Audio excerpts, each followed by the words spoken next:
রাকিব, রাকিব শোনো, দাঁড়াও রাকিব, দাঁড়াও। হ্যাঁ হ্যাঁ, কি জান বলো বলো, কি বল। আমাকে বলো কয় টাকা লাগবে তোমার? কয় টাকা নিবে তুমি বলো, কয় টাকা দিব? না জান, না আমার কোন টাকা টোকা লাগবে না জান, না। কয় টাকা নিব বলো, কয় টাকা নিব?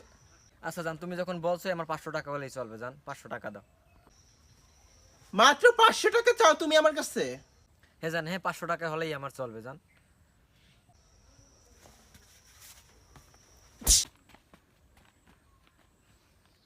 গরিব বিএফ, আই ডোন্ট ডিজার্ভ।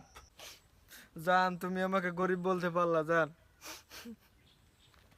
তুই চাইলে চাইবি 10 লাখ, 5 লাখ, 20 কোটি, 1 কোটি? না জান না, আমার 5 লাখ 10 লাখ টাকা 1 কোটি লাগবে না জান, আমার 500 টাকা হলেই চলবে জান। আমি বুজ খলিফার মালিক, টিকটকের মালিক, ফেসবুকের মালিক। কি বলো জান, তুমি এত কিছুর মালিক? জান আমি তো এগুলো জানতাম না জান। তা দাও জান, তুমি যা দেবো দাও জান।